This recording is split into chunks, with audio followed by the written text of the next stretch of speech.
दोस्तों नमस्कार, स्वागत है आपका बड़ी खबर बड़े खुलासे में।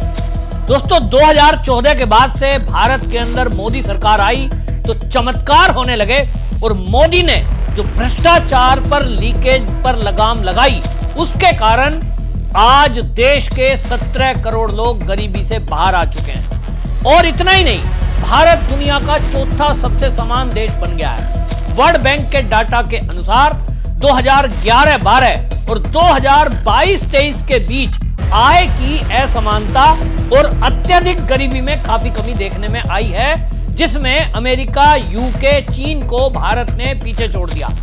वर्ल्ड बैंक का इंडेक्स जो है उसमें भारत 25.5 पर है। वहीं आपको बताएं 2011-12 में यह इंडेक्स 28.8 था।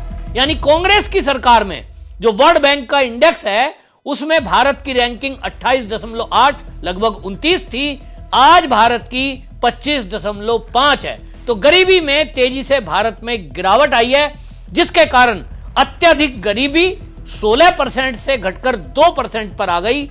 यह आपको बता दें, अत्यधिक गरीबी उसको नापा जाता है वर्ल्ड बैंक के अनुसार जिसकी प्रतिदिन की आय $2.15 हो, यानी $2.25 जो प्रतिदिन कमाता हो उससे कम जिसकी आय है उसको अत्यधिक गरीब माना गया है। और उसके ऊपर आकलन किया जाता है वर्ल्ड बैंक की संस्था के द्वारा, और इसमें जो रैंकिंग में अब यह देखा गया है कि भारी गिरावट आई है। और इसी में आपको यह भी बताऊं कि भारत का स्कोर जो है चीन, अमेरिका और यूके से भी कम है। वहां जो असमानता है वो लोगों में ग्रामीण और शहरी जो गरीब है उसका अंतर चीन में, अमेरिका में, यूके में ज्यादा है, भारत में वो अंतर कम है। आपको यह भी बताऊं कि असमानता का जो स्कोर है, ग्रामीण गरीबी जो है वो 2014 में, जब 11-12 की बात कर रहा हूं, कांग्रेस के कार्यकाल में वो 18.4% थी, और इस समय ग्रामीण जो गरीबी है वो 2.8% है। शहरी गरीबी 2011-12 में 10.7 थी, जो आज घटकर मात्र 1.1% रह गई है। तो ये क्यों हुआ है? ये तब हुआ है जब मोदी सरकार की जो नीतियां हैं, मोदी ने आते ही पहले ये देखा कि देश के अंदर जो लीकेज है वो कहां है। गरीब की योजनाओं के लिए करोड़ों अरबों रुपए का बजट हर साल रखा जाता है। कांग्रेस पिछले 70 सालों से, यानी 14 के पहले कांग्रेस का 70 साल शासन रहा। इंदिरा गांधी के टाइम में तो दीवारों पर नारे लिखे जाते थे, हम जब छोटे थे, जब कहते थे गरीबी हटाओ, कांग्रेस लाओ, गरीबी हटाओ। और वो कांग्रेस 70 साल राज करती रही, लेकिन गरीबी नहीं हटी। लोगों के नाम पर राशन बढ़ता था। वो जो राशन के डीलर होते थे उसको लेने के लिए बड़ी बड़ी सिफारिशें लगती थी, मोटा पैसा दिया जाता था, क्योंकि गरीबों के नाम पर सरकारी गल्ला आता था, वो सब दुकानों पे बिकता था, गरीबों को मिलता ही नहीं था। बड़े रोब वाले लोग, नेताओं को वो टेंडर मिलते थे, यानी जो लाइसेंस है उसका मिलता था, और ज्यादातर जो सत्ता में पार्टियां हैं उन्हीं के कार्यकर्ताओं को मिलता था। तो किसी की हिम्मत नहीं उसके खिलाफ कोई बोल दे। सबका सब, चाहे मिट्टी का तेल हो, केरोसिन, चाहे वो दाल हो, चावल हो, गेहूं हो, वो सब सरकारी गल्ला जो है प्राइवेट दुकानों पे बेच दिया जाता। तो फर्जी राशन कार्ड वाले करोड़ों लोग बाहर हो गए। जैसे ही आधार कार्ड से लिंक की योजना की मोदी ने, उसके कारण जो फ्री में राशन दिया जा रहा है महीने का, वो एकदम उसमें कमी आई भ्रष्टाचार में। राजीव गांधी के समय की आपको घटना याद होगी, उन्होंने खुद कहा कि केंद्र से 1 रुपया भेजते हैं तो 15 पैसे जो जरूरतमंद है उस तक पहुंचता है, यानी 85 पैसे बीच में अफसरों की जेब में, नेताओं की जेब में जा रहा था। मोदी आए, मोदी ने ऐसी स्कीम लॉन्च की है जिसका दुनिया में डंका बज रहा है, डायरेक्ट बेनिफिट।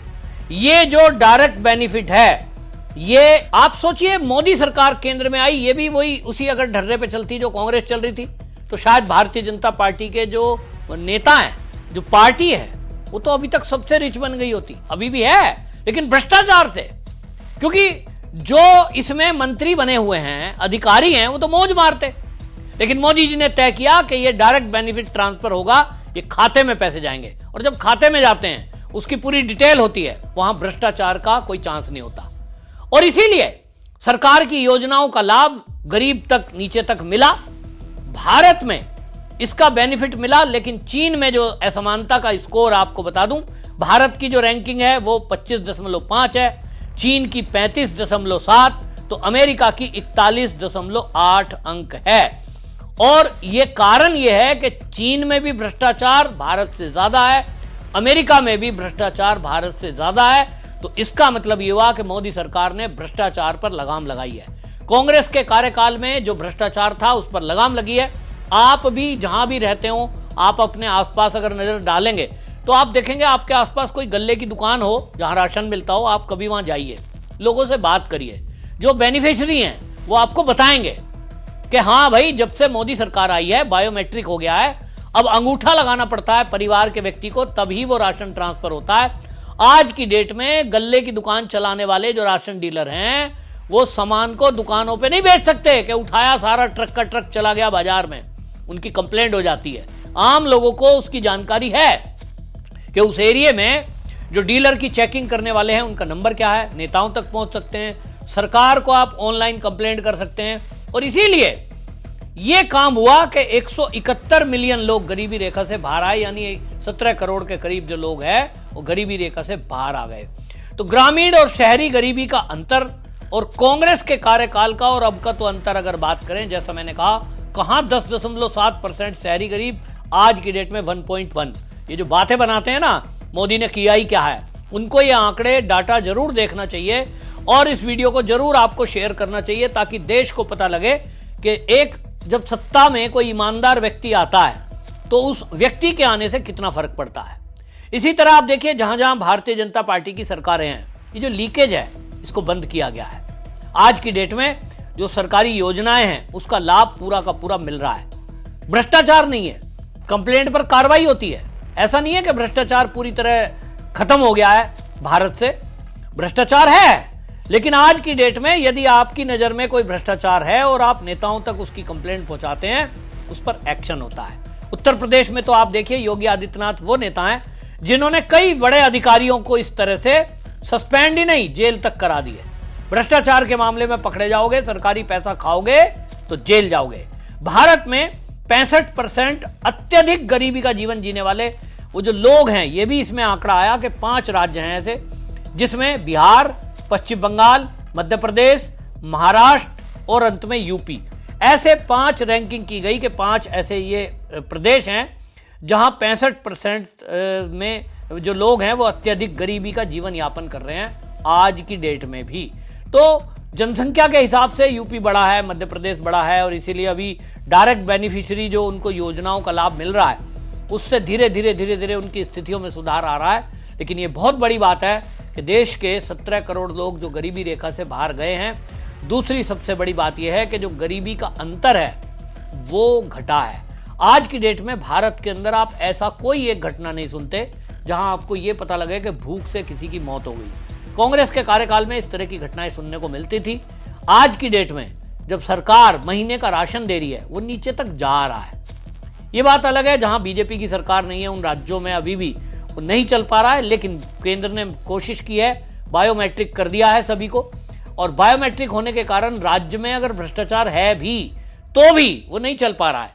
पश्चिम बंगाल से कई बार खबरें आती हैं कि वहां टीएमसी के कार्यकर्ताओं के पास ही राशन बांटने की जिम्मेदारी है, लेकिन वो भी अंधेरगर्दी नहीं कर सकते। ऐसा तो है, ऐसा खबरें में सुनने में सच्चाई कितनी है मुझे नहीं पता। ये खबरें आती हैं कि वहां अगर राशन में चावल देना है 5 किलो तो 5 की जगह 3 किलो दिया जा रहा है, 2 किलो राशन डीलर रख लेता है। लेकिन ऐसा नहीं है कि पूरी की पूरी अंधेरगर्दी हो रही है।